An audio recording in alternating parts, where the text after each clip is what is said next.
世界のみんなとつながろう Bridges across world communities. Hello everyone and welcome to Bridges Across World Communities, sponsored by NIA, the Nishinomiya City International Association. My name is Thelma. Oh, and I'm Floyd. This program provides important information for English-speaking residents in the Nishinomiya area, and it's broadcast on the second and fourth Saturday of each month from 12 noon to 12:15.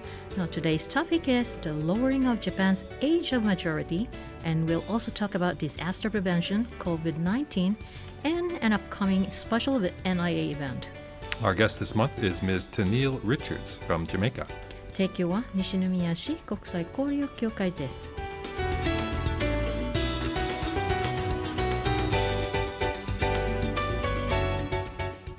Happy New Year, everyone! How about, shall I say the first part? 明けましておめでとうございます。今年もよろしくお願いします。So, Thelma, here we are. The New Year's holidays are over, and it's time to go back to work. Yes, Floyd, but we have another holiday coming up on January 10th. Oh, we do? What is it? It's called a Coming of Age Day, when 20 years old celebrates officially becoming adults. Is that when they get all dressed up and they go to special events and parties? Yeah, that's right. I love it because you always see so many of these young women wearing those colorful, I think it's called furisode kimonos. Yeah. Yes, that's beautiful, aren't they? Yeah. Yeah, but by the way, that brings us to today's topic. Which is? Well, beginning April 1st, the age of majority in Japan, or the age when one officially becomes an adult, will be lowered from 20 years old of age to 18. Now, I've been reading about this. It's the first change to Japan's age of majority in 140 years and will impact the lives of many people, especially those who are currently 18 or 19. Yes, and on April 1st, they will also all officially become an adult. And they will no longer require their parents' permission when making major decisions or signing contracts. Yeah, that's right. Well, like mobile phones contracts, apartment rental agreements, credit cards, application, and loans for funding large purchases can all be authorized without a parent's permission. Now, decisions regarding where to live, if and where to go to school, and what kind of job to accept will also be theirs to make. In addition, the age at which women are able to get married has been raised from 16 to 18, and now matches the age at which men were able to get married. Now, on the other hand, the legal age for certain things like alcohol, tobacco, and gambling will not change, and that'll remain at 20. So this has been done to promote good health, reduce potential crime, and to protect young people. Yes, and that makes sense, right? But why was the age of majority lowered to 18 only now? Wasn't it the voting age lowered to 18 in 2016? Yeah, 2016. Yeah, it was done with the idea of allowing 18 and 19-year-olds to participate more in society. I mean, after all, many of them are working and they're already paying taxes. So, and if you look worldwide, the age of majority in most countries tends to be 18. Okay, and from that perspective, I can understand people over the age of 18 being treated as adults, right? But of course, many parents are concerned about their children entering into various contracts on their own. Yes. Many 18 and 19-year-olds are still rather naive, and, they don't have much experience with such things. Yes, that's true. And Japan is a relatively safe country, but there are still dishonest businesses out there that will take advantage and target young people. That's right. And with adulthood comes responsibility and accountability. The person who legally signs a contract is ultimately responsible for it. If they enter into a contract without careful consideration, there's a chance it could lead to trouble. Yes, and in order to prevent these kinds of problems, it's important for parents and teachers to educate young people about contracts and various rules and responsibilities before they become independent adults. That's right.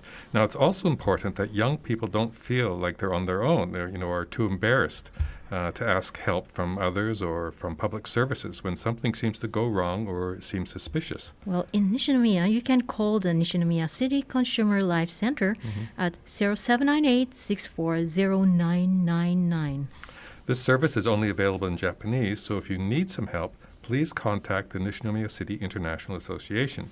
And by the way, now that coming of age has moved to 20 to 18, what will happen to coming of age day ceremony, Floyd? Well, the ceremonies, the time and location and all that is pretty much decided by local municipalities, so it'll vary from region to region.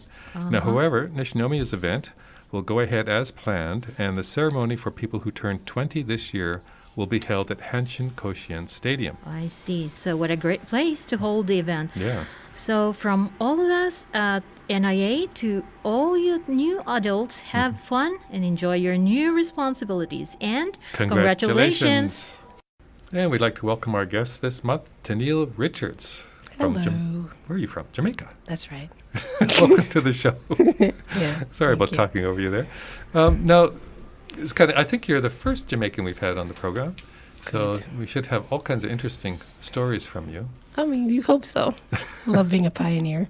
Let's go a little forward though. How long have you been in Japan? 5.5 years. And how are you doing here? How do you find it? It's great. Yeah. It's great. There's like a wonderful peace of mind being here. The safety-wise. So are you working here now, or what? Yeah. What do you do? I teach English in Nishinomiya.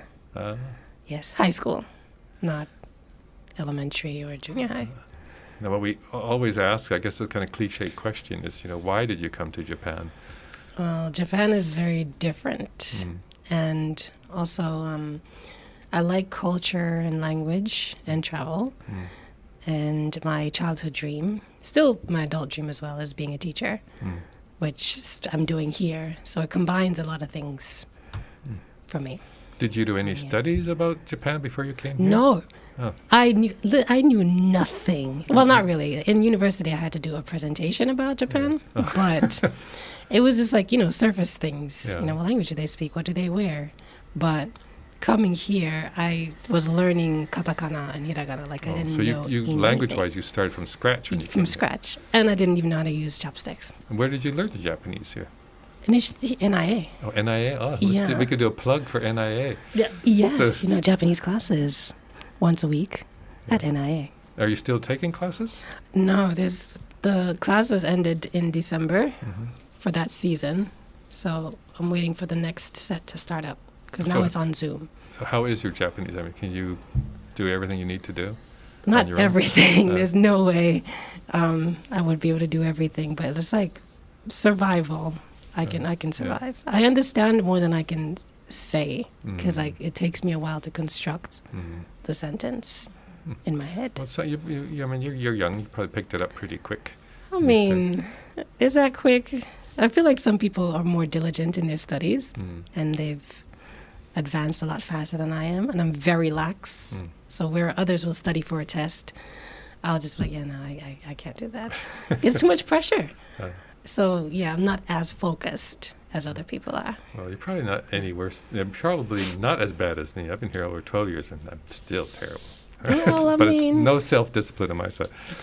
we can relate. So let's go way back then. So you're originally from Jamaica. Yes. You were born there. Yes. And how long were you there before you moved out? I was there until I was 11, Uh-huh. and then I moved to America, Whereabouts? New Jersey. Okay, well, we got to go back to Jamaica first. All right, let's go You got to back. tell us what was life in Jamaica like? It was lovely, especially because I grew up in a small town, the seaside town, which is like you can see the beach from my house. Isn't every place in Jamaica pretty much seaside? No, Really? no. Because I always think of it as a small island. I mean, it is, but like, of course, there's inland and stuff, and the mountain area and all that. Yeah, so not everything is seaside. My town was where everybody knew everyone to the point where like news was someone new being seen in the town. It's like, oh, we saw a strange man at the supermarket this morning. Yeah, like they come up to the house and be like telling my grandmother, and they're like, oh, who is he? Who does he know? Yeah, you can identify. For me, coming from Canada and spending a lot of time in the States, Jamaica was a tourist destination. So wouldn't you be seeing a lot of tourists coming through your town? Not my town. It's not a tourist spot. It's just a small town. There's no like stores and hotels or anything in my little town. But like you can drive through my town to get to like Negril or something. Yeah. So do you miss Jamaica? 100%. 100%. Like it's a lot slower than Japan and America, where it's just a lot more relaxed. It doesn't feel like everything's so fast-paced. Right. Yeah.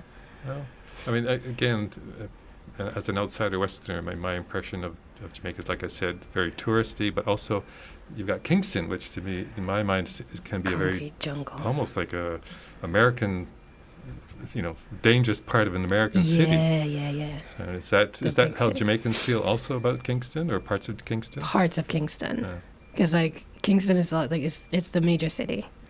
And so you have like the dangerous parts, but you also have the touristy parts. Right. You have the business part. You have the residential rich people part. So it's very like pieces of it. So it's very much the big city, all the things I guess, incorporated. again, as outsiders tend to generalize. Have you been to Kingston? To Jamaica? Yeah. Yes, I've been. Where'd you go? I went to this resort, which I felt like I could have been anywhere in the world. It was like Where'd you go? Boscobel. It's Boscobel area. God. I mean, I was with two little kids. We had two little kids, and it was fun. But we never traveled like that. We usually go and we rent a place somewhere, and we kind of get more involved with the community, or do our own shopping and cooking. This was weird. It's like going on a cruise ship. You didn't leave the resort. Huh? You didn't leave the resort. You just stayed. No. Oh man. No. I mean, and you're just bussed from the airport, or all the way to this place. So it was kind of. I think of all the places we traveled, I felt like I saw less of Jamaica than a lot of other places. So that's why my, I guess, impressions are so generalized. Yeah, you gotta go back, man. So now we're starting to run out of time already. Yeah. we've only got you up to 11 years old here in Jamaica. So we got a few more years to cover. So how about you come back next month? Yeah. And we'll continue. And we'll talk about next month. We'll start you off in New Jersey. Okay, fantastic. I can do that. Okay, thanks, Tennille. Thanks for joining us. Talk to you more. Thank you. Bosai Joho desu. Last year, more than 50 accidental fires were reported in Nishinomiya. Fire incidents tend to occur more often in winter because of the increased use of portable heaters. Other major causes of fires are cigarettes, cooking stoves, bonfires, and so on. Now, all these accidental fires can be prevented by being more careful and following these tips. Don't leave your stove unattended while cooking. Don't put things near your stove that can easily catch fire. And be sure to keep your electrical appliances clean and dust-free. Plugs and electrical outlets can overheat and cause dust to catch fire.